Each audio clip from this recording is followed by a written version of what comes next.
Hello dear students. इस video में हम लोग स्टार्ट करने जा रहे हैं ऑर्गेनिक केमिस्ट्री का एक बहुत ही इंपॉर्टेंट टॉपिक जिसका की नाम है organic reaction mechanisms. Students, organic reaction mechanisms के टॉपिक में हम लोग फंडामेंटल लेवल पे समझेंगे कि रिएक्शंस किस तरह से होती हैं, क्यों होती हैं, क्यों किसी पर्टिकुलर रिएक्शन से कोई पर्टिकुलर प्रोडक्ट ही बनता है। ठीक है, बेसिकली क्या है कि रिएक्शन मैकेनिज्म हमें पढ़ने की जरूरत क्यों है। देखो, the number of reactions in organic chemistry are very very large. ठीक है, तो अब अगर आप एक एक रिएक्शन को याद करने बैठ जाओगे, ठीक है, और हर एक रिएक्शन के लिए आप याद करोगे कि क्या प्रोडक्ट बनेगा, so obviously there will be a large amount of data. So the idea और the thought behind studying reaction mechanism is कि हम बहुत सारी लार्ज नंबर ऑफ रिएक्शंस को रोट लर्निंग नहीं करना चाहते, उनकी क्रैमिंग नहीं करना चाहते। ठीक है, हम रिएक्शंस को कुछ लॉजिकली समझेंगे कि कोई पर्टिकुलर रिएक्शन किस तरह से हो रही है, and then using that logic we'll be able to predict the product in a number of reactions। तो इसलिए हमें जरूरत है रिएक्शन मैकेनिज्म को पढ़ने की। अच्छा, अब इस रिएक्शन मैकेनिज्म के चैप्टर को हम लोग 4 पार्ट्स में डिवाइड करेंगे, 4 पार्ट्स में से स्टडी करेंगे, और ये जो हम लोग पढ़ने जा रहे हैं this is the first part of the chapter. तो इसको मैंने नाम दिया है द रिएक्शन मैकेनिज्म 1। तो वो 4 पार्ट्स क्या हैं उनके बारे में बात करने के पहले आइए कुछ बेसिक फंडामेंटल बातों से स्टार्ट करते हैं कि रिएक्शन मैकेनिज्म होता क्या है। ठीक है, अच्छा, एक चीज मैं आपको बता दूं शुरू में ही कि रिएक्शन मैकेनिज्म को समझने के लिए आपको थोड़ा मोड़ा केमिकल काइनेटिक्स की रिक्वायरमेंट पड़ेगी। सो मेक श्योर कि आप ये चैप्टर पढ़ने के पहले केमिकल काइनेटिक्स एक बार पढ़ चुके हो। वैसे यहाँ पर मैंने कुछ एलिमेंट्री पॉइंट्स केमिकल काइनेटिक्स के एक बार दोबारा से कवर करने की कोशिश की है, बट वो बहुत ही बेसिक लेवल पर है। सो मेक श्योर कि आपने केमिकल काइनेटिक्स एक बार पहले से पढ़ा हुआ है, क्योंकि उसकी जरूरत हमें पड़ेगी during our study of reaction mechanisms. So आइए स्टूडेंट स्टार्ट करते हैं। वीडियो की लेंथ को शॉर्ट रखने के लिए और टाइम सेव करने के लिए मैंने काफी कुछ पॉइंट्स पहले से ही नोट डाउन कर दिए हैं, लेकिन आपको अगर जरूरत पड़े तो वीडियो को पॉज करके इन सभी चीजों को अपनी कॉपीज में, नोटबुक्स में लिखना है। And do not forget to maintain proper notes, है ना, नोट्स बनाना बहुत जरूरी है। ठीक है, तो आइए स्टार्ट करते हैं सबसे पहले कि रिएक्शन मैकेनिज्म होता क्या है। So what is a reaction mechanism students? Reaction mechanism basically एक स्टेप बाय स्टेप रिप्रेजेंटेशन होता है एक केमिकल रिएक्शन का। So it is a step by step representation of a chemical reaction. अच्छा, अब जो रिएक्शंस हैं, जो भी रिएक्शंस ऑर्गेनिक केमिस्ट्री में हमारे सामने आएंगी, वो रिएक्शंस या तो सिंगल स्टेप हो सकती है, मतलब एक ही स्टेप में रिएक्शन हो जाए, या रिएक्शन मल्टीपल स्टेप्स होती है, मल्टीपल स्टेप में हो सकती है, मतलब एक से ज्यादा स्टेप। तो जो रिएक्शन सिंगल स्टेप में होती है उन्हें हम लोग बोलते हैं एलिमेंट्री रिएक्शंस, और जिन रिएक्शंस में एक से ज्यादा स्टेप होते हैं उन्हें हम लोग बोलते हैं कॉम्प्लेक्स रिएक्शन। ठीक है, तो रिएक्शन को इन दो तरीकों से हम लोग क्लासिफाई करते हैं as elementary and complex. Elementary reactions are those which proceed in one step, एक ही स्टेप में रिएक्शन हो जाएगी, और कॉम्प्लेक्स रिएक्शन वो होगी जिसमें एक से ज्यादा स्टेप होंगे। ठीक है, ओके, तो भाई आगे बढ़ते हैं हम लोग, और नेक्स्ट हम लोग डिस्कस करते हैं अबाउट एलिमेंट्री रिएक्शन से हम लोग स्टार्ट करते हैं। ठीक है, so first of all let us discuss about elementary reactions. तो स्टूडेंट सपोज करिए कि आपके पास ये कोई एक हाइपोथेटिकल रिएक्शन है, मान लीजिए A2 plus B2 goes to 2AB। ठीक है, और ये रिएक्शन लेट अस से एक एलिमेंट्री रिएक्शन। अच्छा, मैंने केमिकल काइनेटिक्स में भी ये बात आपको बताई हुई है कि पेपर पे लिखी हुई रिएक्शन को देख करके we can not predict whether it is elementary और कॉम्प्लेक्स। तो ये इंफॉर्मेशन फाइंड आउट करने के कुछ एक्सपेरिमेंटल मेथड्स होते हैं, but we are not going to go into them. तो ये सपोज करिए हमको पता है, हमने रिएक्शन का मैकेनिज्म वगैरह स्टडी किया, और उस मैकेनिज्म को स्टडी करके हमें ये कंक्लूजन मिला कि ये A2 plus B2 goes to 2AB। ये बात हमें पहले से पता है कि लेट अस से ये एक एलिमेंट्री रिएक्शन है, राइट। नाउ अगर ये एक एलिमेंट्री रिएक्शन है, इसका मतलब ये सिंगल स्टेप में हो रही है, it is a one step process. तो अब देखिए क्या होगा कि ये A2 का मॉलिक्यूल और ये B2 का मॉलिक्यूल एक ही स्टेप में होना है। अच्छा, केमिकल काइनेटिक्स में मैंने आपको ये बात बताई है कि रिएक्टेंट के मॉलिक्यूल्स प्रोडक्ट तभी बनाएंगे जब उनमें आपस में कोलिजन हो। ठीक है, सो रिएक्टेंट के दो मॉलिक्यूल्स को एक दूसरे को अप्रोच करना पड़ेगा। ठीक है, जैसे ये A2 का मॉलिक्यूल है और ये B2 का मॉलिक्यूल है, तो ये दोनों मॉलिक्यूल स्टूडेंट्स एक दूसरे को अप्रोच करेंगे, अप्रोच करके ये एक बीच में एक हाइपोथेटिकल सिचुएशन ऐसी कुछ आएगी, मतलब मॉलिक्यूल कुछ समय के लिए ऐसा लगेगा जहां पर आप देखिए तो यहाँ पर क्या हो रहा है, ए और बी और बी के बीच का बॉन्ड टूट रहा है, और ए और बी और ए और बी के बीच का बॉन्ड फॉर्म हो रहा है। So for some amount of time which is a very small fraction, बहुत कम समय के लिए एक ऐसा मोमेंट आएगा जब ये मॉलिक्यूल कुछ ऐसा लग रहा होगा। ठीक है, अब इस सिचुएशन को हम लोग बोलते हैं the TS. TS stands for the transition state और the activated complex. Transition state भी इसे बोल सकते हैं या फिर इसे एक्टिवेटेड कॉम्प्लेक्स बोल सकते हैं। मतलब हम ऐसा मान रहे हैं पेपर पे कि रिएक्शन किस तरह से हो रही है। हमने आर्हेनियस थ्योरी ऑफ कोलिजन में भी केमिकल काइनेटिक्स में पढ़ा था कि अगर हम लोग ट्रांजिशन स्टेट जैसी कोई चीज मानते हैं, then we can explain a number of experimental observations related to rates of chemical reaction. तो ये A2 और B2 का मॉलिक्यूल, इन दोनों ने एक दूसरे को अप्रोच किया, और अप्रोच करके आपस में कोलाइड करके इन लोगों ने एक ट्रांजिशन स्टेट बनाई। और ट्रांजिशन और ये हाईली अनस्टेबल स्टेट है जिसमें ए और ए के बीच का बॉन्ड टूट रहा है, बी और बी के बीच का बॉन्ड टूट रहा है, ए और बी के बीच का बॉन्ड बन रहा है, और इस ए और बी के बीच का बॉन्ड भी बन रहा है, और यहां से हमको फाइनली प्रोडक्ट। ठीक है, so transition state highly unstable state होती है, इसको हम आइसोलेट नहीं कर सकते हैं, और अगर अनस्टेबल है तो इसकी एनर्जी बहुत ज्यादा होती है। ठीक है, अच्छा अब अगर हम लोग इस रिएक्शन के लिए एक एनर्जी प्रोफाइल डायग्राम बनाए, सो लेट अस से एक बार के लिए मान लेते हैं कि ये रिएक्शन एक्सोथर्मिक रिएक्शन।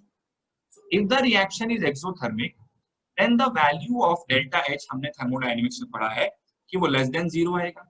ठीक है, और अगर रिएक्शन एक्सोथर्मिक है मतलब हीट रिलीज हो रही है, तो हीट रिलीज हो रही है तो प्रोडक्ट की एनर्जी कम होगी और रिएक्टेंट की एनर्जी ज्यादा होगी, तो रिएक्टेंट ऊपर आएगा, प्रोडक्ट नीचे आएगा, और कुछ इस तरह का ग्राफ बन जाएगा। रिएक्टेंट से बनेगा ट्रांजिशन स्टेट, और फिर ट्रांजिशन स्टेट से बनेगा। इस तरह का जो हमने ग्राफ बनाया, this is known as the energy profile diagram. अच्छा, ये तो एक हाइपोथेटिकल रिएक्शन है, तो स्टूडेंट्स हम इसे कुछ भी मान सकते हैं। लेट अस से ये रिएक्शन एंडोथर्मिक होती तो कैसा ग्राफ बनता, तो एंडोथर्मिक होती तो डेल्टा एच इसका ग्रेटर देन 0 आता, पहली बात। And secondly delta H greater than 0 होता, मतलब कि रिएक्शन जब हो रही है तो हीट एब्जॉर्ब हो रही है। ठीक है, एंडोथर्मिक मतलब हीट एब्जॉर्ब हो रही है, तो प्रोडक्ट की एनर्जी ज्यादा होगी और रिएक्टेंट की एनर्जी कम होगी, और रिएक्टेंट से बनेगा, यहां पर आएगा एनर्जी मैक्सिमा पे टीएस, जिसको एक्टिवेटेड कॉम्प्लेक्स भी बोलते हैं, और टीएस से फिर बनेगा। ठीक है, एक्सोथर्मिक या एंडोथर्मिक के हिसाब से रिएक्टेंट और प्रोडक्ट की एनर्जीज डिफरेंट हो सकती हैं। ठीक है ना, कभी रिएक्टेंट ज्यादा है, कभी प्रोडक्ट कम है, कभी प्रोडक्ट ज्यादा है, कभी रिएक्टेंट कम है, depending upon the fact whether the reaction is exothermic और एंडोथर्मिक। बट ये बात आप ध्यान रखोगे बिल्कुल कि ट्रांजिशन स्टेट की एनर्जी हमेशा सबसे ज्यादा होती है। ठीक है, रिएक्शन चाहे कुछ भी हो रही हो, है ना, चाहे रिएक्टेंट प्रोडक्ट में कोई भी ऊपर नीचे हो, लेकिन ट्रांजिशन स्टेट जो है वो हमेशा सबसे ऊपर रहता है, because it is the most unstable state. ठीक है, और ट्रांजिशन स्टेट आपके नॉर्मल केमिकल बॉन्डिंग के नॉर्म्स को फॉलो नहीं करता है, और ट्रांजिट भाई यहाँ पार्शियल बॉन्ड जैसा ना, तो does not follow the norms of chemical bonding, highly unstable state है।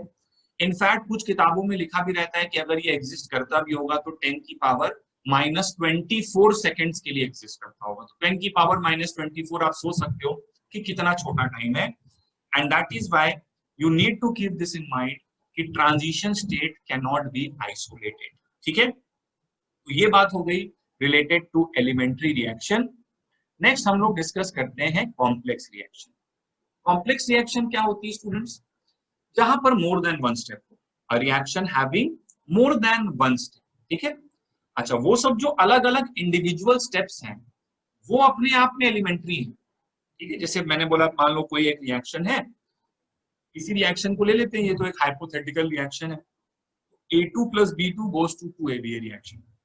अब लेट अस से इस बार हमने माना कि this reaction is not taking place in one step, एक स्टेप में रिएक्शन नहीं हो रही है। इस बार कुछ ऐसा काम हो रहा है, क्या हो रहा है भाई, A2 पहले डिसोसिएट करके 2A बना दिया, A2 पहले टूट गया, ठीक है।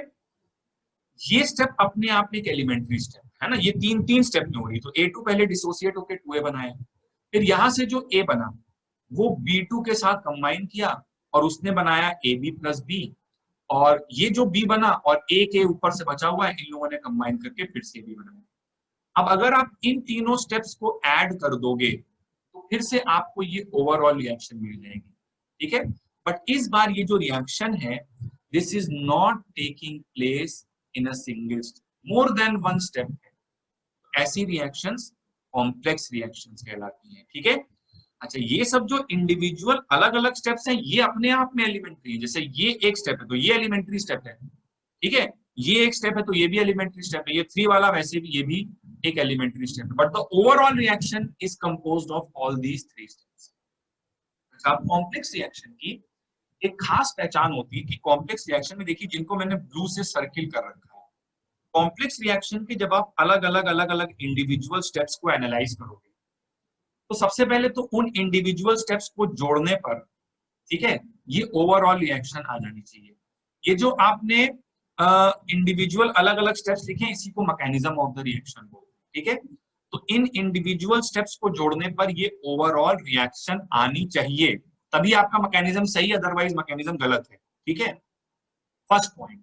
सेकेंड पॉइंट, आपको किसी भी कॉम्प्लेक्स रिएक्शन के मैकेनिज्म में कुछ ऐसी स्पीसीज दिखाई दे जाएंगी जो इंडिविजुअल स्टेप्स में तो है लेकिन ओवरऑल रिएक्शन में आपको वो नहीं दिखाई देंगे। जैसे इसको देखो ध्यान से, जिसको मैंने ब्लू से सर्किल किया है, ए। सो ए पार्टिकल क्या इस ओवरऑल रिएक्शन में है? नो, लेकिन मैकेनिज्म में है, ठीक है। उसी तरह से बी, ठीक है, बी क्या इस ओवरऑल रिएक्शन में है? नो, लेकिन मैकेनिज्म में है, ठीक है। A2 तो यहां पर भी है और A2 यहां पर भी है, B2 यहां पर भी है और B2 यहां पर भी है, इसी तरह AB यहां भी है, AB यहां भी, ठीक है। तो मैं ये रिएक्टेंट्स और प्रोडक्ट्स की मैं बात नहीं कर रहा हूं, ठीक है। मैं बात कर रहा हूं कुछ ऐसे स्पीसीज की जो रिएक्शन के दौरान फॉर्म हुए during one of the intermediate steps, जो भी अलग अलग स्टेप्स हैं, और रिएक्शन होने के पहले वो खत्म हो गए, रिएक्शन कंप्लीट होने के पहले खत्म हो गए, ठीक है। सो ऐसी स्पीसीज को स्टूडेंट्स हम लोग बोलते हैं इंटरमीडिएट। तो ये जो मैंने गोल से सर्किल कर रखा है ना ब्लू वाले मार्कर से, ब्लू कलर से, यहाँ भी ए दिख रहा है, यहाँ भी बी दिख रहा है, यहाँ भी ए दिख रहा है, ठीक है। तो ये जो ब्लू से सर्किल कर रखा है इसको हम लोग बोलते हैं intermediates. What are intermediates? Intermediates are particles which are formed during the reaction and are destroyed before completion of reaction.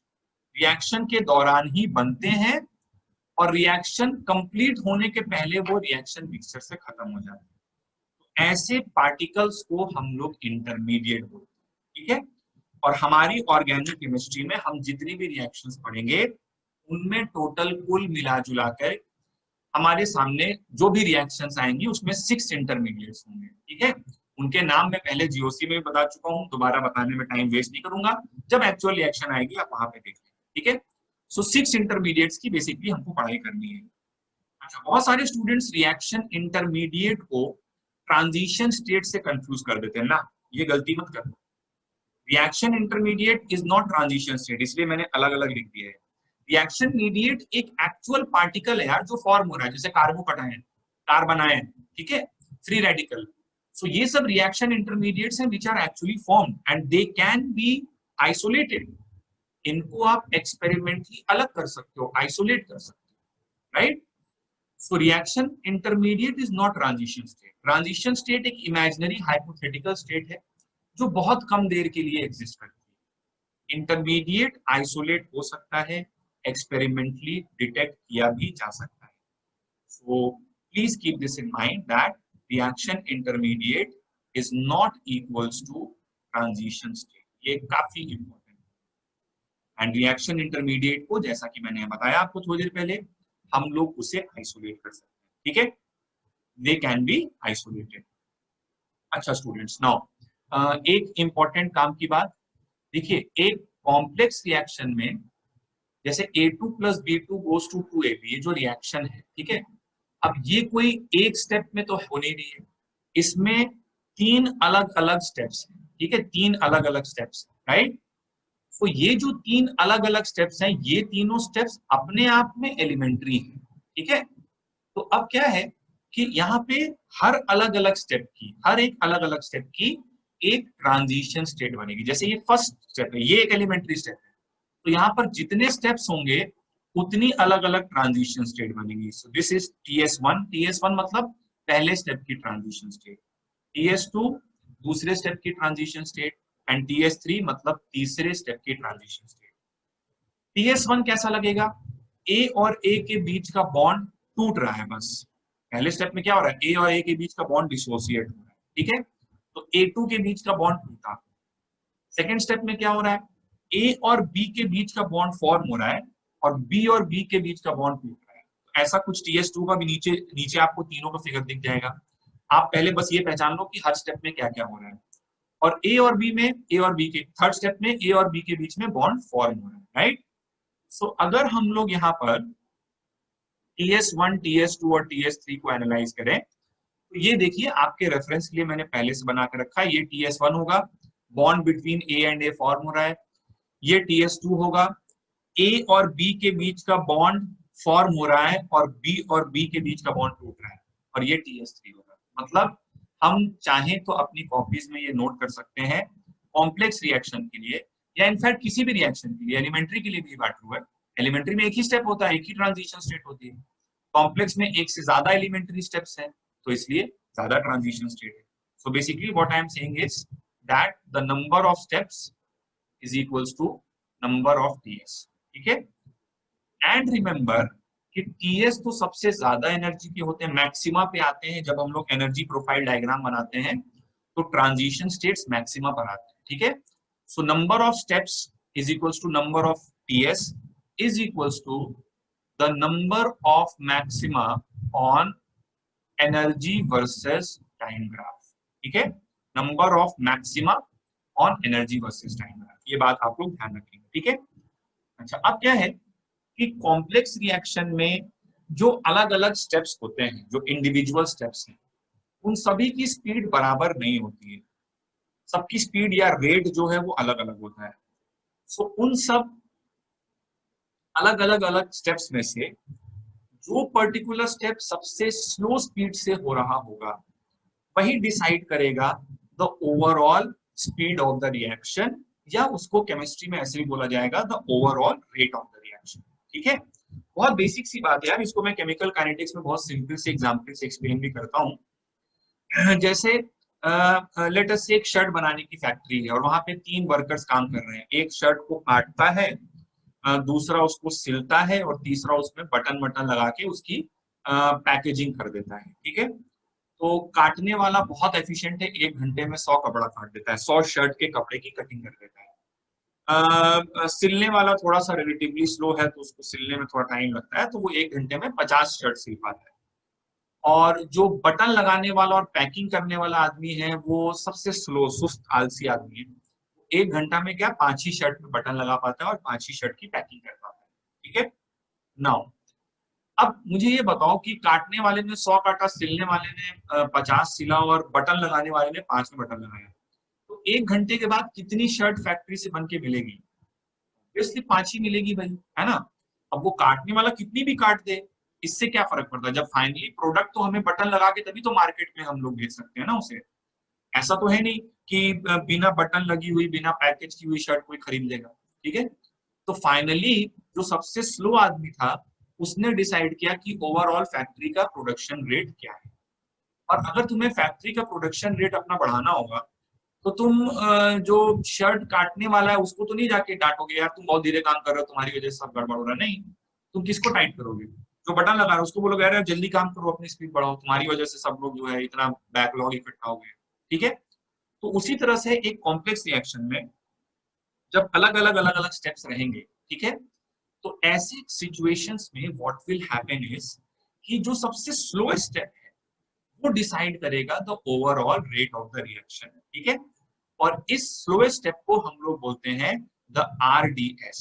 RDS stands for the rate determining step. ठीक है, आरडीएस को हम लोग रेट डिटरमाइनिंग स्टेप भी कहते हैं। मैं लिख देता हूं यहाँ पे, it is called the rate determining step. तो जो अलग अलग स्टेप्स हैं उनमें से जो सबसे स्लोएस्ट स्टेप होगा उसे हम लोग आरडीएस बोलेंगे। अच्छा, यहाँ पे जो हमने 3 स्टेप्स लिखे थे स्टूडेंट्स, इनमें से आपको क्या लगता है कौन सा आरडीएस होगा?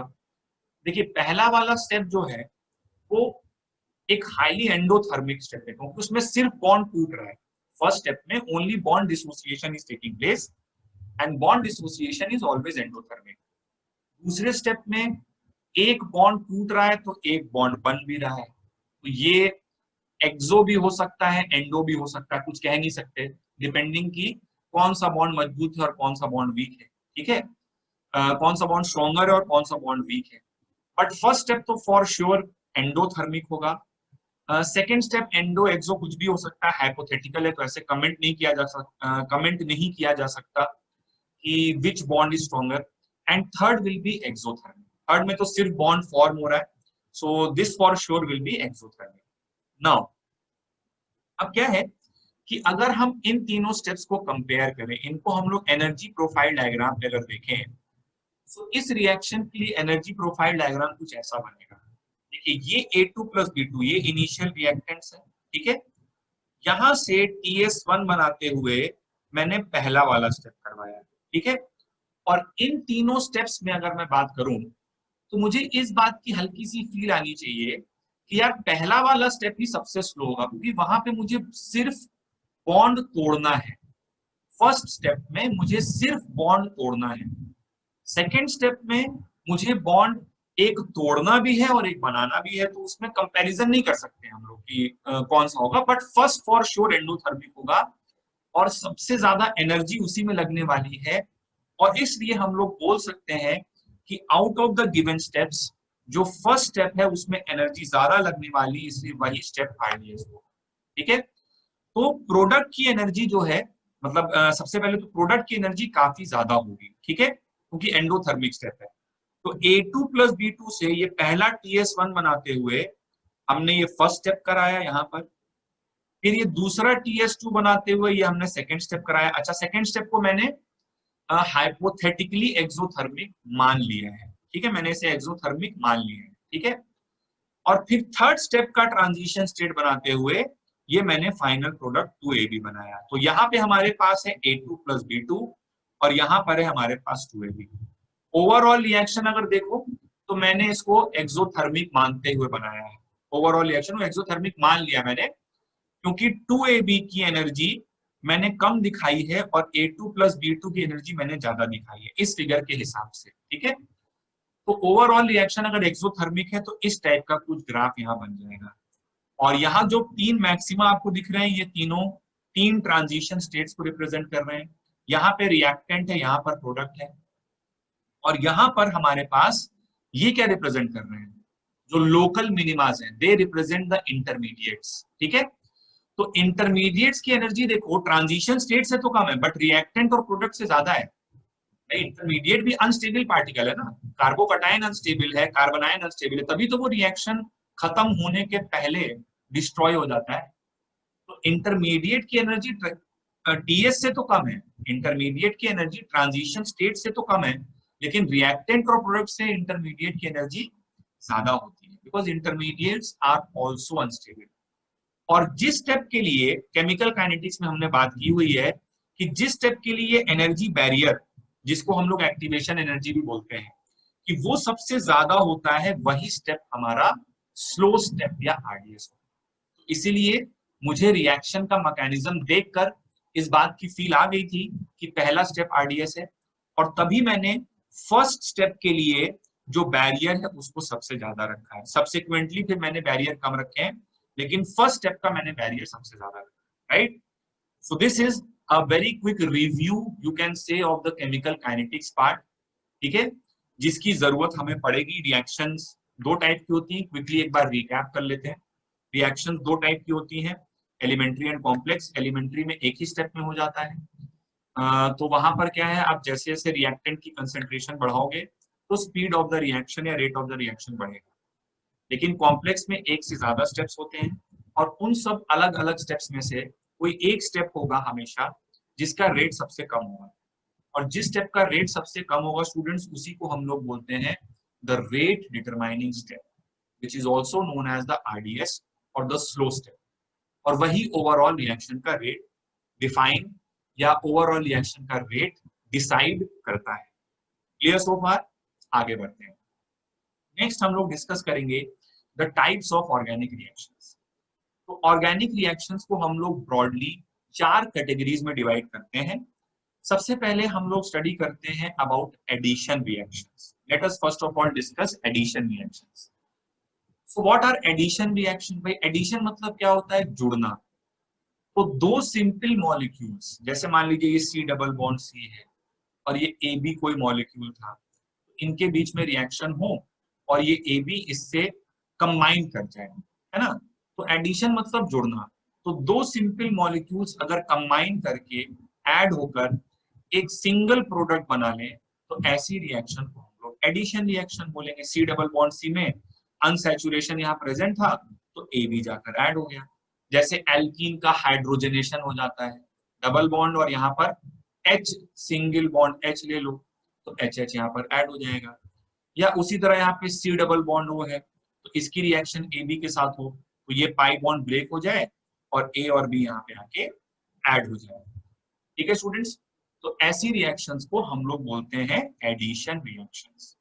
नाउ एडिशन रिएक्शंस में अगर आप एक छोटा सा पॉइंट एनालाइज करने की कोशिश करो तो क्या हो रहा है यहाँ पर कि एक पाई बॉन्ड और एक सिग्मा बॉन्ड ये ब्रेक हो रहा है। भाई ये पाई बॉन्ड ब्रेक हो गया, ये सिग्मा बॉन्ड ब्रेक हो गया और ये नए बॉन्ड्स फॉर्म हुए तो दो सिग्मा बॉन्ड्स फॉर्म हुए। ये बेसिक काम हो रहा है एडिशन रिएक्शन में। ठीक है? एक पाई और एक सिग्मा ब्रेक हो रहा है और दो सिग्मा फॉर्म हो रहे हैं। तो पाई बॉन्ड आपको पता होगा रिलेटिवली एक वीकर बॉन्ड होता है, और अगर एक वीकर बॉन्ड है तो उसको तोड़ने में एनर्जी लगेगी कम, लेकिन बनने वाले दोनों बॉन्ड सिग्मा है तो एनर्जी रिलीज होगी ज्यादा, क्योंकि सिग्मा बॉन्ड स्ट्रॉन्गर होते हैं। ठीक है? तो इफेक्टिवली एनर्जी रिलीज होगी ज्यादा और लगेगी कम। तो नेट अगर लिया जाए तो नेट एनर्जी रिलीज हो जाएगी। ठीक है? और अगर नेट एनर्जी रिलीज होगी तो इसीलिए हम लोग ऐसा कहते हैं कि addition reactions are generally exothermic in nature. Generally addition reactions जो है वो एक्सोथर्मिक होते हैं, और अगर एक्सोथर्मिक हैं तो इनका डेल्टा H नेगेटिव होता है। तो डेल्टा H नेगेटिव होने के साथ साथ इनका डेल्टा S भी नेगेटिव होता है। डेल्टा S क्यों नेगेटिव है ये समझना बहुत आसान है। भाई दो मॉलिक्यूल्स जुड़ करके कंबाइन होकर एक सिंगल यूनिट बना रहे हैं, तो किसी एक मॉलिक्यूल के अगर कई सारे टुकड़े हो जाते हैं, वो छोटे छोटे पार्ट्स में टूटता है, तो इससे डिसऑर्डर बढ़ता है। लेकिन अलग अलग जो छोटे छोटे पार्ट हैं वो सब आपस में कंबाइन होकर एक सिंगल यूनिट बना दें तो इससे एंट्रोपी कम हो जाएगी। सो एडिशन रिएक्शंस के लिए delta H is negative and delta S is also negative. किसी भी रिएक्शन के स्पॉन्टेनियस होने के लिए हमेशा हम लोग एक टर्म एनालाइज करते हैं जिसे हम लोग बोलते हैं Gibbs free energy. Gibbs free energy is represented by delta G which is equals to delta H minus T delta S। अब आपको ये बात समझनी है कि अगर डेल्टा S नेगेटिव है, ठीक है, तो ये वाला जो पूरा टर्म है ये पॉजिटिव आ जाएगा। ठीक है? तो पॉजिटिव वाली चीज का वेटेज हम लोग चाहेंगे कम हो। पॉजिटिव वाली चीज का वेटेज अगर ज्यादा हो जाएगा, बहुत बड़ी उसकी वैल्यू हो जाएगी, तब तो डेल्टा G पॉजिटिव आ जाएगा, और डेल्टा G पॉजिटिव हो गया तो रिएक्शन हो ही नहीं पाएगी। ठीक है? तो पॉजिटिव वाली चीज का वेटेज कम रखने के लिए हम लोग चाहेंगे कि टेम्परेचर कम हो। ठीक है?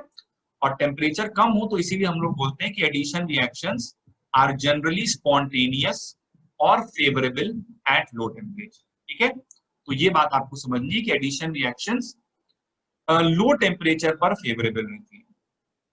चलिए आइए next type of organic reaction के बारे में बात करते हैं, and that is elimination. So what is elimination?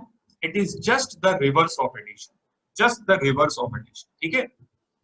जैसे यहाँ पे क्या हुआ कि एक मॉलिक्यूल था सैचुरेटेड, इस पे A और B कुछ लगे हुए थे, और इस मॉलिक्यूल में से क्या हुआ कि एक छोटा पार्ट एलिमिनेट हो गया, बाहर निकल गया, है ना? एलिमिनेट मतलब बाहर निकाल देना, किसी चीज को एलिमिनेट कर देना। ठीक है? अब क्या हुआ कि इस मॉलिक्यूल में ए बी पार्ट जो है ये एलिमिनेट हो गया और इस एक बड़े मॉलिक्यूल के दो छोटे टुकड़े हो गए। इस रिएक्शन को, ऐसी रिएक्शन को हम लोग एलिमिनेशन बोलते हैं। And this is just the reverse of addition. आप इसी को उल्टे डायरेक्शन में पढ़ोगे तो स्टूडेंट्स आपको एडिशन नजर आ जाएगा। अब देखिए यहाँ पे क्या हो रहा है कि एक सिग्मा और एक सिग्मा, दैट इज दो सिग्मा ब्रेक हो रहा है और एक पाई बन रहा है और एक सिग्मा बन रहा है। इन दोनों के बीच में पाई बॉन्ड आ गया, ठीक है। तो ये बॉन्ड फॉर्म हो रहा है, तो ये वीकर बॉन्ड है तो एनर्जी कम रिलीज होगी। ये बॉन्ड टूट रहे हैं, ये स्ट्रॉन्गर बॉन्ड है, ठीक है, तो एनर्जी लगेगी ज्यादा। तो लगी ज्यादा, मजबूत बॉन्ड तुमने तोड़ा तो लगी ज्यादा और रिलीज हुई कम। तो इफेक्टिवली अगर लगी ज्यादा तो इसका मतलब एंडोथर्मिक है। So elimination reactions are generally endothermic, that is इनका डेल्टा एच पॉजिटिव होता है। अच्छा, अब डेल्टा एच पॉजिटिव होने के साथ साथ इनका डेल्टा एस भी पॉजिटिव होता है। डेल्टा एस क्यों पॉजिटिव है भाई? एक बड़े मॉलिक्यूल के दो छोटे छोटे टुकड़े हो गए, तो कभी भी एक बड़ी चीज दो स्मॉलर चीजों में टूट रही है तो डिसऑर्डर बढ़ रहा है, तो डिसऑर्डर बढ़ रहा है तो डेल्टा एस पॉजिटिव है। और डेल्टा जी के बारे में अगर बात करें तो डेल्टा जी होता है delta H minus T delta S. अब डेल्टा एस अगर पॉजिटिव है, डेल्टा एस की वैल्यू पॉजिटिव है, सो इस वाले टर्म की वैल्यू नेगेटिव आ जाएगी और हम लोग चाहेंगे कि नेगेटिव वाली चीज का वेटेज ज्यादा रहे। और नेगेटिव वाली चीज का वेटेज अगर ज्यादा रहेगा तो डेल्टा जी के नेगेटिव होने की चांसेस बढ़ जाएंगी और डेल्टा जी नेगेटिव होगा तो रिएक्शन स्पॉन्टेनियस या फेवरेबल हो जाएगी। सो such reactions are spontaneous. Negative का वेटेज ज्यादा कैसे रखोगे भाई? टेम्परेचर को ज्यादा करके ना, ए की वैल्यू खूब हाई कर दो। तो एलिमिनेशन रिएक्शंस आर स्पॉन्टेनियस और favourable at high temperature. Addition reactions are favourable at low temperatures. Okay students, तो आगे बढ़ते हैं और नेक्स्ट हम लोग डिस्कस करते हैं अबाउट सब्स्टिट्यूशन रिएक्शंस। ठीक है, एडिशन हमने पढ़ लिया, एलिमिनेशन पढ़ लिया। Next we are going to discuss about substitution reactions. तो सब्स्टिट्यूशन मतलब क्या होता है भाई? जैसे आप स्कूल में पढ़ते होगे तो लेट्स से कोई एक पीरियड में कोई टीचर एब्सेंट हो गई तो उनकी जगह कोई दूसरी टीचर आती थी, सब्स्टिट्यूट टीचर, ठीक है। या क्रिकेट में कोई प्लेयर इंजर्ड हो गया तो सब्स्टिट्यूट फील्डर आ जाता है। तो सब्स्टिट्यूशन मतलब होता है कि सब्स्टिट्यूट करना मतलब होता है किसी चीज की जगह ले लेना, ठीक है। तो जैसे लेटेस्ट से कि इस रिएक्शन का आप एग्जांपल देखिए, CH3Cl, ठीक है, और इसको अगर मैं OH माइनस के साथ रिएक्ट कर रहा हूं तो OH माइनस के साथ जब मैंने रिएक्ट करवाया तो यहाँ पे रिएक्शन ये हुई कि मुझे CH3OH प्लस Cl माइनस मिल गया। तो अब बेसिकली इस रिएक्शन में आप ओवरऑल अगर एनालाइज करो तो हुआ क्या है? हुआ सिंपली इतना सा काम है कि ये क्लोरीन यहाँ से निकल गया और क्लोरीन की जगह OH माइनस ने ले ली, ठीक है। Cl बाहर चला गया एज Cl माइनस और उसकी जगह पर OH माइनस आ गया। तो ये हो गया एक सब्स्टिट्यूशन। OH माइनस ने Cl को सब्स्टिट्यूट कर दिया, ठीक है। तो ऐसी रिएक्शंस को हम लोग सब्स्टिट्यूशन बोलते हैं। एक चीज डिस्प्लेस हो गई, उसकी जगह दूसरी आके बैठ गई। या जैसे बेंजीन हम लोग देखें तो बेंजीन में आपको मालूम होगा हर कार्बन पे एक एक हाइड्रोजन का एटम होता है। तो बेंजीन की रिएक्शन हम लोग इस NO2 प्लस के साथ कराएं। अब आगे चल के पढ़ेंगे हम लोग कि NO2 प्लस कैसे आता है, OH माइनस कैसे आता है। बट लेट अस से बेंजीन और कहीं से हमें मिल गया NO2 प्लस, ठीक है। तो इस बेंजीन की रिएक्शन जब हमने NO2 प्लस के साथ करवाई तो क्या हुआ कि इस NO2 प्लस ने एक हाइड्रोजन को निकाला और खुद उसकी जगह जाके बैठ गया। सो मान लो इस वाले कार्बन पे फोकस करो, एक हाइड्रोजन था तो ये हाइड्रोजन यहाँ से H प्लस की तरह निकल गया और उसकी जगह पे NO2 आकर बैठ गया। तो ऐसी रिएक्शन को हम लोग बोलेंगे कि हाइड्रोजन को सब्स्टिट्यूट कर दिया किसने? NO2 प्लस, ठीक है। So such reactions are called substitution reaction where one particle is substituted, or let us say where one part of the molecule is substituted by some other particle, ठीक है। तो एक चीज हट जाती है, उसकी जगह दूसरी चीज आ जाती है। अच्छा, अब क्या है कि सब्स्टिट्यूशन रिएक्शंस के लिए एंट्रोपी में ऐसा कोई बहुत ज्यादा चेंज नहीं होगा क्योंकि A plus B goes to C plus D type की रिएक्शन है भाई। यहाँ पे OH माइनस गया, उसकी जगह Cl माइनस आ गया, ठीक है। तो एंट्रोपी में मैं ये नहीं कह रहा हूं कि बिल्कुल एग्जैक्टली जीरो होगा, ये सब अलग अलग पार्टिकल हैं तो इनकी कुछ कुछ तो एंट्रोपी अलग अलग होगी, बट ओवरऑल मोटा मोटी ऐसा सच आप कमेंट नहीं कर सकते। मतलब अगर वो चेंज होगा भी तो बहुत ज्यादा नहीं होगा।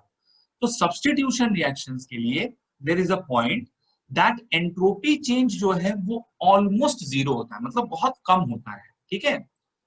तो अगर अगर सब्स्टिट्यूशन रिएक्शंस के लिए एंट्रोपी चेंज ऑलमोस्ट जीरो है, तो इसका मतलब जब डेल्टा जी वाला टर्म लिखोगे तो ये टी डेल्टा एस वाला टर्म ऑलमोस्ट जीरो हो जाएगा, एंट्रोपी में बहुत ज्यादा चेंज नहीं है, तो ये टर्म नेग्लिजिबल हो जाएगा, नेग्लिजिबली स्मॉल, तो ऑलमोस्ट जीरो मैंने उसे लिख दिया।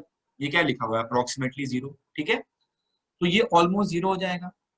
लेकिन फिर भी अगर रिएक्शन हो रही है तो डेल्टा जी तो नेगेटिव होना चाहिए, तो डेल्टा जी को नेगेटिव कौन बनाएगा, डेल्टा एच नेगेटिव बनाएगा, ठीक है।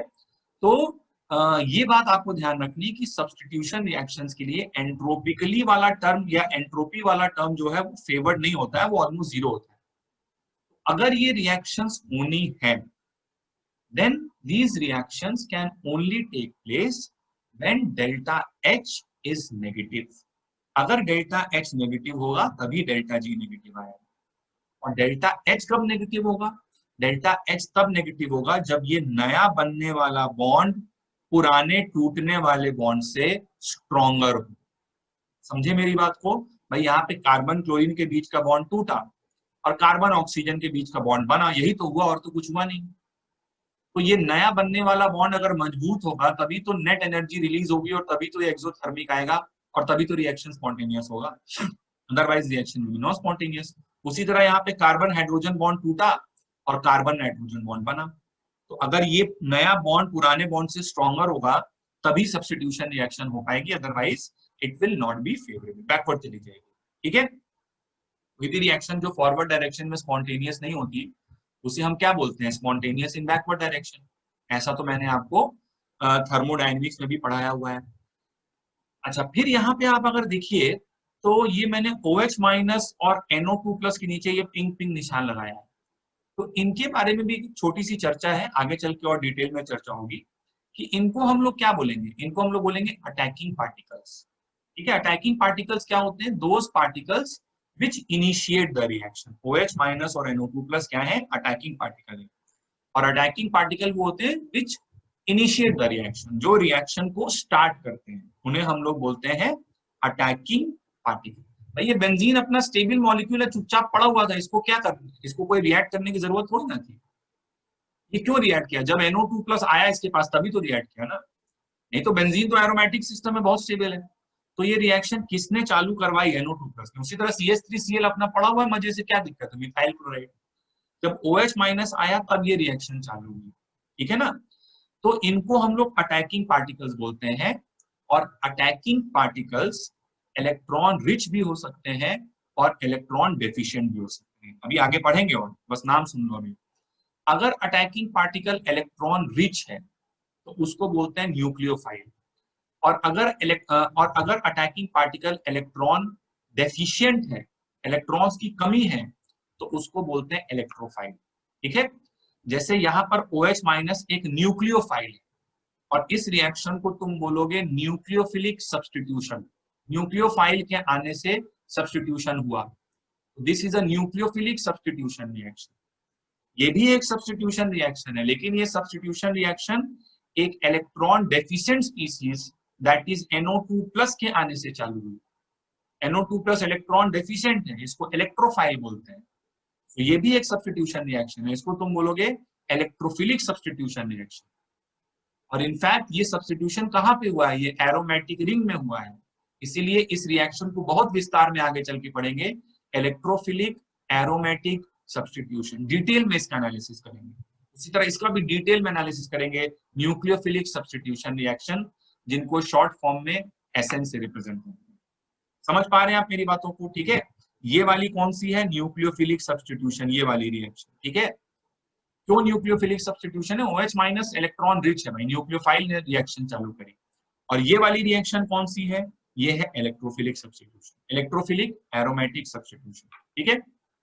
बात करते हैं और अभी डिटेल में इलेक्ट्रोफाइल और न्यूक्लियोफाइल के बारे में। चलिए आइए स्टूडेंट्स, नेक्स्ट हम लोग डिस्कस करते हैं rearrangement reactions. So rearrangement reactions are the fourth and final type of reaction. Rearrangement का मतलब क्या होता है भाई, रीअरेंजमेंट मतलब तुम्हारे पास एक अलमारी है, अब उस अलमारी में तुमने एक खाने में अपने कपड़े रखे हैं, एक वार्डरोब में तुमने अपने डॉक्यूमेंट्स रखे हैं, दूसरे वार्डरोब में तुमने अपनी बुक्स रखी हैं, ठीक है। अब तुम क्या कि उनकी प्लेसेस चेंज कर दिए, कपड़े को तुम कहीं और रख दिए, डॉक्यूमेंट की जगह तुम बुक्स रख दिए, बुक्स की जगह तुम कपड़े रख दिए, तो ये तुमने अपनी अलमारी के अंदर रीअरेंजमेंट। उसी तरह रीअरेंजमेंट रिएक्शंस वो होंगी जहां पर with in the molecule bonding का पैटर्न कुछ चेंज हो जाए, मतलब एक बॉन्ड दूसरे बन जाए, दूसरा तीसरे से बन जाए। लेकिन ये बात ध्यान रहे कि बाहर से ना कोई चीज आनी है ना बाहर से कोई चीज जानी है, मतलब बाहर ना कुछ जाना है ना अंदर कुछ आना है, ठीक है। मतलब कुछ ऐड नहीं होगा, कुछ कुछ एलिमिनेट नहीं होगा, कुछ सब्स्टिट्यूट भी नहीं होगा। तो रीअरेंजमेंट रिएक्शन ऐसी होगी जहां पर रिएक्टेंट और प्रोडक्ट, मैंने इधर लिखा भी हुआ ये बात, ठीक है। तो जहां पे रिएक्टेंट और प्रोडक्ट का मॉलिक्यूलर फॉर्मूला सेम रहेगा, बस with in the molecule students bonding का पैटर्न कुछ चेंज हो जाएगा, तो बाहर से कुछ नहीं रहता है। जैसे ये एक बड़ी इंपॉर्टेंट रिएक्शन है, आगे चल के हम लोग इसे पढ़ेंगे, इसको बोलते हैं बेकमैन रीअरेंजमेंट ऑफ ऑक्साइन। जैसे जीआई आपने पढ़ा, अगर आपको याद आ रहा हो, तो इस मॉलिक्यूल को ऑक्साइन बोलते हैं हम लोग, ठीक है। So this is Beckmann rearrangement of oxime. तो अभी फिलहाल आपको ये नहीं सोचना है बिल्कुल भी कि रिएक्शन कैसे हो गई, बट हाँ, इसे एसिडिक मीडियम में हम लोग अगर हीट कर देते हैं, if we heat this in the acidic medium, then हमें ये प्रोडक्ट मिल जाता है। अब ये प्रोडक्ट कैसे मिला अभी हमसे कोई मतलब नहीं है, ठीक है। वो सब होता है, माइग्रेशन हो जाता है OH प्रोटोनेट करके, तो फिलहाल अभी इससे मतलब नहीं, अभी मैकेनिज्म नहीं पढ़ने। अभी तो मैं अभी तो मैं तुम्हें बस इतना समझा रहा हूँ कि अगर कोई एक रिएक्शन लिखी हुई है तो इसको देख के तुम पहचानोगे कैसे कि ये इन चारों में से किस टाइप की। एडिशन तुम समझ गए, एलिमिनेशन तुम समझ गए, सब्स्टिट्यूशन तुम समझ गए। रीअरेंजमेंट कैसे समझोगे? रीअरेंजमेंट के लिए molecular formula should remain same. इस ऑक्साइन को जब हम एसिडिक मीडियम में हीट करते हैं तो ये प्रोडक्ट बन जाता है। अब देखिए ये जो प्रोडक्ट बना है ये क्या है भाई, this is a acid amide, ये एक 1 डिग्री की अमाइड है, ठीक है। This is a 1 degree amide, देखिए C double bond ONCH3। But आप मॉलिक्यूलर फॉर्मूला देखोगे तो उतना ही रहेगा भाई। देखो यहाँ पे एक नाइट्रोजन है, यहाँ भी एक नाइट्रोजन है, और 1 2 3 कार्बन, 1 2 3 कार्बन, ठीक है। और एक ऑक्सीजन, DU इसका भी 1 है, DU इसका भी 1 है, और DU सेम है तो हाइड्रोजन भी सेम रहेगा, ठीक है। तो मॉलिक्यूलर फॉर्मूला सेम है, ठीक है, बट बॉन्डिंग का पैटर्न रीअरेंज हो गया है, कुछ चेंज हो गया है, तो इसी को हम लोग बोलते हैं रीअरेंजमेंट रिएक्शन, ठीक है। अब इसका नाम जो है वो मैंने अभी ऐसे ही बोल दिया, बेकमैन रीअरेंजमेंट, उससे फिलहाल कोई लेना देना हमको नहीं है। चलिए आइए आगे बढ़ते हैं और डिस्कस करते हैं about the types of attacking particle. So students, attacking particles वैसे तो जनरली दो टाइप्स के होते हैं, इलेक्ट्रोफाइल एंड न्यूक्लियोफाइल। बट मैंने यहाँ पे एक थर्ड टाइप का भी और बना दिया है, free radical. But free radical भी बेसिकली एक टाइप ऑफ इलेक्ट्रोफाइल ही है, ठीक है। लेकिन फिर भी मैं इलेक्ट्रोफाइल और फ्री रेडिकल के बीच में कुछ डिफ्रेंशिएट करना चाहता था between typical electrophiles and free radicals. कुछ एक बहुत मेजर डिफरेंस होता है, इसलिए मैंने उसको एक अलग सी कैटेगरी में लिया है, ठीक है। क्या मेजर डिफरेंस है ये मैं आपको समझाता हूँ थोड़ी देर। सो आइए पहले स्टार्ट करते हैं इलेक्ट्रोफाइल से। फ्री रेडिकल भी टाइप ऑफ इलेक्ट्रोफाइल है। अभी मेरी बात का क्या मतलब है, मुझे थोड़ा सा आगे बढ़ने दीजिए टॉपिक पे, तो खुद ब खुद आपको वो चीज क्लियर होने लगेगी, ठीक है। सो आइए स्टार्ट करते हैं सबसे पहले विथ इलेक्ट्रोफाइल। तो इलेक्ट्रोफाइल क्या होते हैं भाई? Electrophile, phile means to love and electro means electron. Electron पे होता है negative charge, so negative charge lovers, ठीक है। तो इलेक्ट्रोफाइल्स आर बेसिकली मतलब नेगेटिव चार्ज लवर्स या इलेक्ट्रॉन लवर्स, और इनको हम लोग रिप्रेजेंट करते हैं बाय E+, ठीक है। इस तरह से एक जनरल नोटेशन में E+ मतलब लिखूंगा मैं कभी भी, तो E+ का मतलब निकलेगा कि मैं इलेक्ट्रोफाइल की बात कर रहा हूँ, E फॉर इलेक्ट्रोफाइल। और पॉजिटिव चार्ज मैंने जो लगा दिया वो सिंपली ये दर्शा रहा है कि इलेक्ट्रोफाइल इलेक्ट्रॉन डेफिशिएंट है, मतलब वो नेगेटिव वाली चीज की तरफ अट्रैक्ट हो जाएगा, ठीक है। इस बात का यह मतलब नहीं है कि हर इलेक्ट्रोफाइल पर पॉजिटिव चार्ज होना जरूरी है, ठीक है। लेकिन उसको रिप्रेजेंट करने का तरीका है कि आप पॉजिटिव चार्ज उस पर दिखा देते हो, तो ये इलेक्ट्रॉन लवर वाली बात बहुत ऑब्वियस हो जाती है। Electrophiles are electron lovers. Electron lovers मतलब negative charge lovers. They have affinity towards electron. Affinity मतलब अट्रैक्शन। अच्छा, किसी चीज की इलेक्ट्रॉन की तरफ एफिनिटी है, कोई इलेक्ट्रॉन लवर है, तो यानी कि खुद उसके पास इलेक्ट्रॉन की कमी होगी तभी तो वो इलेक्ट्रॉन की तरफ अट्रैक्ट हो रहा है। इलेक्ट्रोफाइल क्या होते हैं? They are electron deficient particles, जैसे NO2 प्लस मैंने बताया, ठीक है।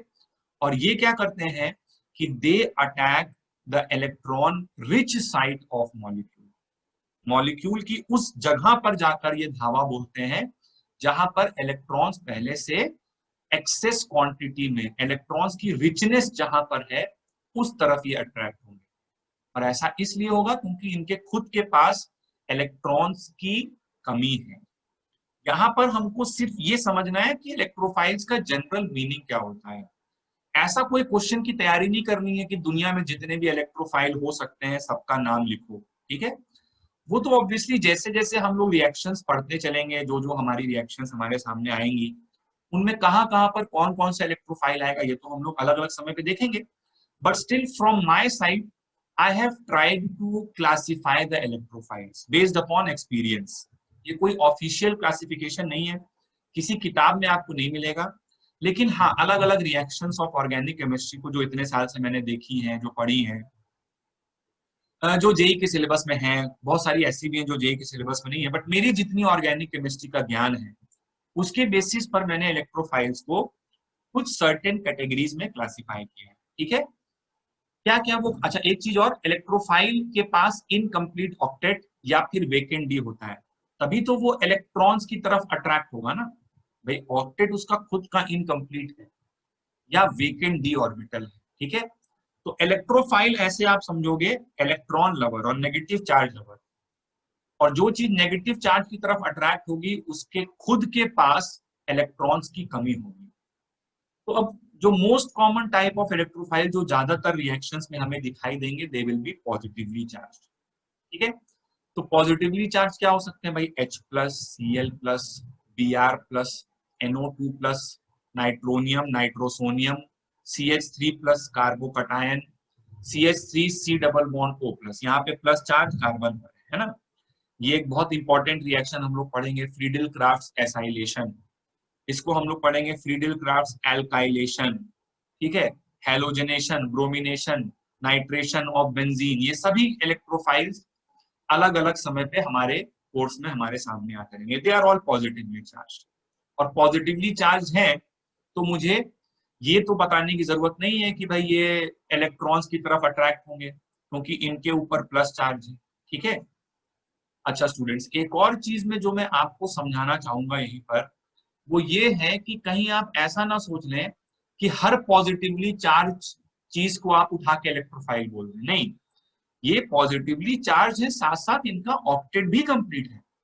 मतलब ये अगर कोई बाहर की चीज आएगी, जैसे मान लो एक अमोनिया का मॉलिक्यूल है तो उसके पास लोन पेयर है, तो इनका ऑक्टेट इनकम्प्लीट होने के कारण ये इस लोन पेयर ऑफ इलेक्ट्रॉन्स को एक्सेप्ट कर सकते हैं।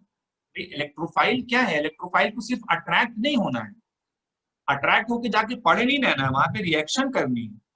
रिएक्शन करनी है तो नया बॉन्ड बनाना पड़ेगा, ठीक है। So basically electrophiles are types of, you can say एक तरह से लुइस एसिड ही होगा ये भाई। लुइस एसिड क्या होते थे? लोन पेयर एक्सेप्टर्स, ठीक है। तो इन सब के पास जो है लोन पेयर एक्सेप्ट करने की टेंडेंसी है। तो अगर मैं इलेक्ट्रोफाइल को बोल दूं कि लुइस एसिड्स, तो क्या ये बात पूरी तरह से सही है? अभी देखो ये सही तो है लेकिन ये 100% सही नहीं है, और ये बात क्लियर होगी जब मैं भी थोड़ी देर में फ्री रेडिकल्स वाला एग्जाम्पल लूंगा तब, ठीक है। तो इसीलिए मैंने फ्री रेडिकल्स को अलग कैटेगरी में डाला है। अभी जो मैं डिस्कस कर रहा हूँ ये सारे लुइस एसिड्स। लुइस एसिड्स क्या होते हैं? लोन पेयर एक्सेप्टर्स, ठीक है। तो ये अभी के जो भी एग्जाम्पल्स मैं ले रहा हूँ they are all Lewis acid, but जब मैं फ्री रेडिकल की बात करूंगा तो वहां पे कुछ और होगा। वो कुछ और क्या है ये मैं आपको समझाऊंगा, ठीक है। तो अभी तो फिलहाल क्या है भाई, ये सब पॉजिटिवली चार्ज है और इनकम्प्लीट ऑक्टेट है, वेकेंट ऑर्बिटल्स हैं, तो they all can act as electrophile, और ये लोन पेयर एक्सेप्ट कर सकते हैं इलेक्ट्रॉन रिच जगह से। एक पॉइंट और जो मैं यहाँ पर बताना चाहूंगा कि कहीं ऐसा ना हो कि आप बस इतना समझ लो कि कोई भी पॉजिटिवली चार्ज चीज इलेक्ट्रोफाइल है। पॉजिटिवली चार्ज स्पीसीज इलेक्ट्रोफाइल ही हो ऐसा जरूरी नहीं है। जैसे NH4 प्लस पे प्लस चार्ज है लेकिन it is not an electrophile. क्यों? क्योंकि भैया NH4+ में नाइट्रोजन के पहले से 4 बॉन्ड बने हुए हैं और ऑक्टेट कंप्लीट है, ये इलेक्ट्रोफाइल नहीं है। इसी तरह से H3O+ भी पॉजिटिव चार्ज है, H3O+ में भी ऑक्सीजन पे प्लस चार्ज है, but this is also not an electrophile because octet complete है। ठीक है, तो ऐसा ना सोचे कि कोई भी पॉजिटिवली चार्ज स्पीशीज दिखा तो उठा के उसको बस चलो चलो चलो ये तो इलेक्ट्रोफाइल है, नहीं, पॉजिटिव चार्ज होना चाहिए and along with that it must also have vacant orbitals। Incomplete octet भी हो सकता है, वेकेंट डी भी हो सकता है, जो भी है, मतलब खाली जगह होनी चाहिए lone pair of electron accept करने के लिए। कुल मिला के बात इतनी सी। चलो फिर होते हैं न्यूट्रल। दूसरे टाइप के होते हैं न्यूट्रल और जिनके पास प्रेजेंट है वेकेंट पी, तो AlCl3, BCl3, BH3, ये सब आप केमिकल बॉन्डिंग से जानते हो। ठीक है, इन सभी स्पीसीज में वेकेंट पी ऑर्बिटल प्रेजेंट है। They are all electron deficient, इनके पास वेकेंट पी ऑर्बिटल है और इसलिए बाहर किसी चीज से लोन पेयर ऑफ इलेक्ट्रॉन्स को एक्सेप्ट कर सकते हैं। ठीक है, तो ये सभी vacant P electron deficient, they are all electrophiles. ठीक है, but they are not positively charge. ये न्यूट्रल है और इनके पास वेकेंट पी है, तो ये सेकेंड टाइप के हो गए। फिर तीसरे टाइप के हो गए न्यूट्रल है और वेकेंट डी है। अब वेकेंट डी किसके पास होता है भैया? डी ब्लॉक वालों के पास। डी ब्लॉक के जितने एलिमेंट हैं सबके पास वेकेंट डी होता है, जैसे FeCl3, SbCl5। ये खाली बक्सा समझ पा रहे हो? खाली बक्सा क्या दिखा रहा है? ये वेकेंट पी है और ये वेकेंट डी है। ऐसा नहीं है कि हर इलेक्ट्रोफाइल पॉजिटिव चार्ज ही होगा, न्यूट्रल भी हो सकता है। भाई खाली ऑर्बिटल होना चाहिए, वो इलेक्ट्रॉन रिच साइड की तरफ जाके लोन पेयर ऑफ इलेक्ट्रॉन्स को एक्सेप्ट कर सके, बस इतनी सी बात है। तो वी कैन से कि लुईस एसिड जैसा ही है, but again it is not completely correct. Although बहुत सारे टीचर्स और बहुत सारी किताबें भी ऐसा बोल देते हैं, ठीक है, कि इलेक्ट्रोफाइल क्या है, तो बोल देते हैं भैया तुम लुईस एसिड बचपन से जानते हो तो वही इलेक्ट्रोफाइल है। तो ये सही नहीं है पूरी तरह से, है ना? क्यों है ये अभी थोड़ी देर बाद समझ में आएगा आपको, जब मैं फ्री रेडिकल का एग्जांपल लूंगा। अभी जो डिस्कस कर रहा हूँ ये सारे लुईस एसिड्स हैं, ठीक है। और फोर्थ वाले जो है वो होते हैं any resonance structure with incomplete octet. अब जैसे क्या है स्टूडेंट्स, हम लोग या पॉजिटिव चार्ज। अब जैसे क्या है कि आगे चल के हम लोग कुछ रिएक्शंस पढ़ेंगे जहां पे जैसे बेंजीन का सल्फोनेशन की रिएक्शन पढ़ेंगे, तो वहां हम देखेंगे इलेक्ट्रोफाइल SO3 है। अब बहुत सारे बच्चे जो है वो सोचते हैं कि सर ये SO3 कैसे इलेक्ट्रोफाइल है। तो ये फोर्थ केस ऑफ इलेक्ट्रोफाइल हो गया कि अगर उस इलेक्ट्रोफाइल का कोई रेजोनेंस स्ट्रक्चर बन जाए जिसमें प्लस चार्ज या इनकम्प्लीट ऑक्टेट आ जाए, जैसे CO2 कुछ रिएक्शंस में इलेक्ट्रोफाइल की तरह बिहेव करेगा। तो CO2 इस तरह से अगर आप देखोगे, ठीक है, तो इस स्ट्रक्चर में तो आपको सबका ऑक्टेट कंप्लीट दिखेगा, वो आपको ये इलेक्ट्रोफाइल जैसा नहीं नजर आएगा। लेकिन इस पाई को आप towards the more electronegative atom अगर डिस्प्लेस करा दोगे, ठीक है, तो कुछ ऐसा रेजोनेंस स्ट्रक्चर बनेगा जिसमें कार्बन का ऑक्टेट इनकम्प्लीट है, ठीक है। तो हम लोग अगर आगे चल के जब CO2 को इलेक्ट्रोफाइल की तरह बिहेव कराएंगे तो तुम देखोगे हमेशा मैं ये वाला रेजोनेंस स्ट्रक्चर बना लूंगा। या SO3 को जब इलेक्ट्रोफाइल की तरह बिहेव कराएंगे तो तुम देखोगे कि मैं इस पाई को इधर शिफ्ट करा के ये वाला रेजोनेंस स्ट्रक्चर बना दूंगा, ठीक है। सो ये था brief discussion about types of electrophiles. बाकी तो obviously when we study reactions तो वहां पे हमें मिलेंगे। नेक्स्ट हम लोग आते हैं न्यूक्लियोफाइल्स पे स्टूडेंट। न्यूक्लियोफाइल क्या होते हैं? न्यूक्लियोफाइल मतलब न्यूक्लियस, फाइल मतलब लवर, न्यूक्लियो मतलब न्यूक्लियस, और न्यूक्लियस मतलब पॉजिटिव चार्ज। न्यूक्लियस पे पॉजिटिव चार्ज होता है, ठीक है। So they are nucleus lovers, affinity towards nucleus, इनके लिए एफिनिटी टुवर्ड्स न्यूक्लियस है। और एफिनिटी टुवर्ड्स न्यूक्लियस कहने का मतलब क्या है? न्यूक्लियस मतलब यहाँ कहने का है पॉजिटिव चार्ज, ठीक है। So they have affinity towards nucleus, that is positive charge, and they are electron rich particles. इनके पास इलेक्ट्रॉन्स की एक्सेस प्रेजेंट होती है ना। मतलब सब बॉन्ड वॉन्ड बनाने के बाद, ऑक्टेट वगैरह पूरा करने के बाद भी एक्स्ट्रा इलेक्ट्रॉन पेयर्स प्रेजेंट है, ठीक है। और उस इलेक्ट्रॉन पेयर को ये डोनेट कर सकते हैं किसी चीज को रिएक्ट करने के लिए, ठीक है। तो इनके पास extra electron pairs are present. तो एक तरह से लुईस बेस भी हो गए, basically Lewis bases are nucleophiles. So again they can be of two types, negatively charged और neutral, ठीक है।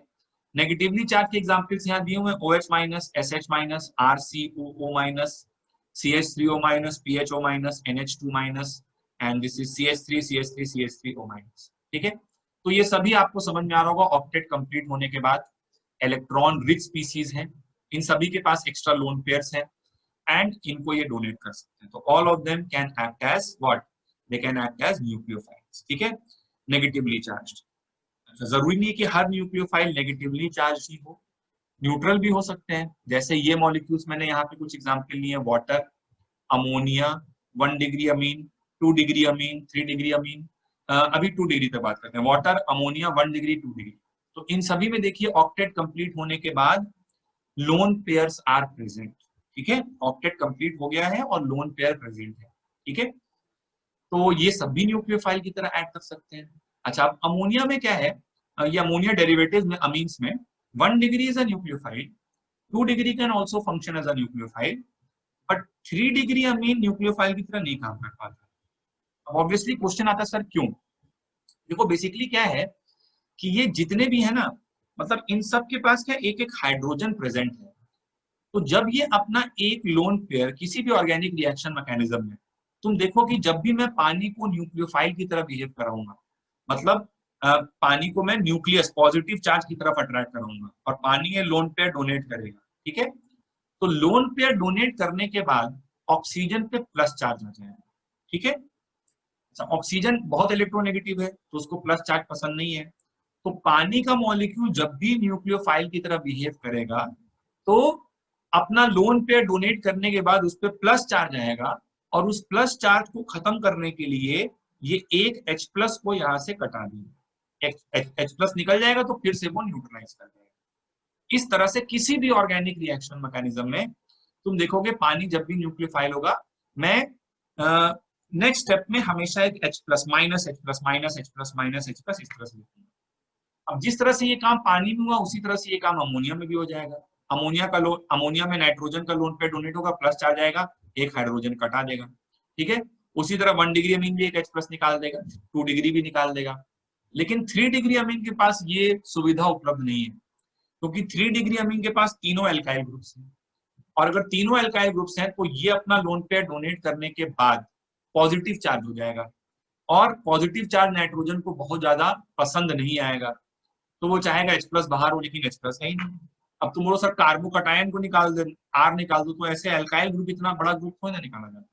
हाइड्रोजन निकाल सकते हो, क्योंकि हाइड्रोजन H प्लस की तरह निकलता है तो वो बहुत छोटी साइज का है, उसका सॉल्वेशन सॉल्वेंट के मॉलिक्यूल से बहुत हो जाता है, लेकिन ये R प्लस थोड़ी ना छोटी साइज का है, तो इसको निकाल पाना उतना इजी नहीं होता है। तो इसलिए 3 डिग्री न्यूक्लियोफाइल मैंने यही कहने की कोशिश की है, सॉरी मैंने ये कहने की कोशिश की कि 3 डिग्री अमीन मतलब बहुत अच्छा न्यूक्लियोफाइल नहीं है, कर सकता है बट मतलब बहुत मुश्किल है, उसको दिक्कत है, मतलब बहुत उसका मन नहीं है कि वो न्यूक्लियोफाइल की तरह एक्ट करे, तो रेयरली कभी एक्ट करता है तो करता है, अदरवाइज इन जनरल मतलब बहुत पुअर न्यूक्लियोफाइल ऐसा सोच सकते हो, क्योंकि अगर डोनेट करेगा तो फिर मतलब फिर फर्दर स्टेबलाइज करने का कोई ऑप्शन नहीं है, ठीक है। ये बात अभी और आगे जब रिएक्शन मैकेनिज्म्स पढ़ेंगे तो वहां पे और अच्छे समझ में आएगा। उसी तरह ये कार्बोक्सिलिक एसिड हो गया। फिर क्या दिख रहा है भाई, कुछ इंपॉर्टेंट पॉइंट्स दिख रहे हैं। NH4 plus HCO plus not electrophile, ये तो मैंने बता ही दिया। अच्छा फिर क्या है, हाँ ये दो बड़े इंपॉर्टेंट हैं, ये है CCl2 और यहाँ लोन पेयर एक बना हुआ है, ठीक है। इसको बोलते हैं स्टूडेंट्स डाइक्लोरोकार्बीन, ठीक है। ये एक प्रकार का रिएक्शन इंटरमीडिएट है, ठीक है, और इसके बारे में हम लोग पढ़ेंगे बहुत डिटेल में रिएक्शंस इन्वॉल्विंग कार्बीन में, है ना, जब अलग अलग इंटरमीडिएट के बारे में पढ़ेंगे तो वहां पे इसके बारे में और चर्चा करेंगे, बट ये एक रिएक्शन इंटरमीडिएट है। कई बार क्या होता है क्वेश्चन में इतना बना के पूछ लिया जाता है कि ये इलेक्ट्रोफाइल है कि न्यूक्लियोफाइल है, तो आधी जनता जो है वो क्या करती है कि इसके पास लोन पेयर देखती है और खटाखट हाँ हाँ लोन पेयर न्यूक्लियोफाइल न्यूक्लियोफाइल, लेकिन नहीं, गलत। कार्बीन को आप न्यूक्लियोफाइल बोलोगे तो इट इज रॉन्ग। क्यों बेटा, ये लोन पेयर नहीं है, मतलब आप देखो ना, लोन पेयर वो होता है जब ऑक्टेट कंप्लीट हो जाए। तो CCl2 में कार्बन के वैलेंसी शेल में 4 इलेक्ट्रॉन होते हैं, ठीक है, तो एक बॉन्ड बना, एक बॉन्ड बना, 2 बॉन्ड बने और 2 लोन पेयर, मतलब 2 बॉन्ड बने हैं और एक लोन पेयर है। तो क्या कार्बन का ऑक्टेट कंप्लीट है? नहीं, इसके टोटल वैलेंसी शेल में 1 2 3 4 5 6 ही इलेक्ट्रॉन है, तो अभी तो इलेक्ट्रॉन डेफिशिएंट है ये, ठीक है, मेरी बात समझ में आ रही है ये। और अगर ये इलेक्ट्रॉन डेफिशिएंट है तो ये न्यूक्लियोफाइल नहीं इलेक्ट्रोफाइल कहलाएगा, समझ गए? तो carbenes are electron deficient particles and they are electrophiles not nucleophiles. What are carbenes? They are a type of reaction intermediate. ठीक है, उसी तरह से ये भी एक होता है, इसको बोलते हैं नाइट्रीन। इसको भी आधी जनता बोल देती कि न्यूक्लियोफाइल है, ये भी रिएक्शन इंटरमीडिएट, लेकिन ये भी न्यूक्लियोफाइल नहीं है, क्योंकि देखिए ध्यान से, नाइट्रोजन के नियर बाय इलेक्ट्रॉन 6 ही हैं। नियर बाय कह रहा हूं, मतलब टोटल वैलेंसी इलेक्ट्रॉन 6 ही हैं, 1 2 3 4 5 6, और ऑक्टेट इनकम्प्लीट है। और ऑक्टेट इनकम्प्लीट है तो इलेक्ट्रॉन्स की कमी है, और इलेक्ट्रॉन्स की कमी है तो ये इलेक्ट्रोफाइल होगा, न्यूक्लियोफाइल नहीं होगा। So both carbenes and nitrenes are neutral electron deficient intermediates and they function as electrophiles. They are not nucleophiles. इस लोन पेयर को देख के बेताब मत हो जाइएगा न्यूक्लियोफाइल बोलने के लिए, गलत हो जाएगा। ठीक है, ऑक्टेट इनकम्प्लीट है इसलिए इलेक्ट्रोफाइल है। अब ये क्या होते हैं, कैसे बनते हैं, ये बाद में पढ़ेंगे हम लोग। व्हाट आर कार्बीन कैसे बनता है, नाइट्रीन कैसे बनता है, ये सब देखेंगे बाद में। ठीक है, फाइनली हम लोग बात करते हैं फ्री रेडिकल के बारे में। फ्री रेडिकल क्या है? Free radical are electron deficient unpaired electron carrying particles. ठीक है, तो अब देखो क्या है कि फ्री रेडिकल, जैसे मान लो मैं मिथाइल फ्री रेडिकल बना दूं, ठीक है, तो मुझे ये बताओ कि मिथाइल फ्री रेडिकल में एक अनपेयर्ड इलेक्ट्रॉन है। ठीक है, राइट नाउ क्या ये इलेक्ट्रॉन डेफिशिएंट है? Yes sir. ठीक है, इलेक्ट्रॉन डेफिशिएंट तो ये है, क्योंकि टोटल वैलेंसी इलेक्ट्रॉन्स कार्बन के साथ ही तो हो रहे हैं। अगर इलेक्ट्रॉन डेफिशिएंट है तो क्या इसको इलेक्ट्रोफाइल कह सकते हैं? Yes sir, electron deficient species को इलेक्ट्रोफाइल कहते हैं। It will function as an electrophile. क्या इसको लुईस एसिड कह सकते हैं? No sir. भैया ये लोन पेयर नहीं एक्सेप्ट कर सकता ना, कि तुम 2 इलेक्ट्रॉन ले आके चिपका दो इसको, नहीं पॉसिबल है। एक इलेक्ट्रॉन तो है ही है, तो ज्यादा से ज्यादा इसके पास एक इलेक्ट्रॉन हो सकता है। ठीक है, तो इस लिहाज से फ्री रेडिकल्स और इससे पहले जो इलेक्ट्रोफाइल्स डिस्कस किए थे वो अलग अलग है, because free radicals are electron deficient but they have an unpaired electron. ठीक है, तो अनपेयर्ड इलेक्ट्रॉन होने की वजह से अब ये लोन पेयर एक्सेप्ट नहीं कर सकते। सो अगर मैं एक इस तरह का वेन डायग्राम का रिलेशनशिप बना दूं, लुईस एसिड्स एंड इलेक्ट्रोफाइल्स, तो आपको ये बात समझ में आनी चाहिए। All Lewis acids are electrophiles, but all electrophiles are not Lewis acids. और उसका एक बहुत बेहतरीन एग्जाम्पल है फ्री रेडिकल। एक और बहुत बेहतरीन एग्जाम्पल आगे चल के बताऊंगा। ये जो कार्बीन है इसके 2 रूप होते हैं, एक सिंगलेट कार्बीन, एक ट्रिपलेट कार्बीन। तो ट्रिपलेट कार्बीन और सिंगलेट कार्बीन में भी ट्रिपलेट कार्बीन जो है वो इलेक्ट्रॉन डेफिशिएंट है। ठीक है, but it is not a Lewis acid. Electrophile है बट लुईस एसिड नहीं है। लुईस एसिड वो है जो लोन पेयर ऑफ इलेक्ट्रॉन्स को एक्सेप्ट कर सकते। ठीक है, so all Lewis acids are electrophiles but all electrophiles are not Lewis acids। और इसीलिए इसका एक अभी तो एग्जांपल समझ में आ ही रहा है, फ्री रेडिकल।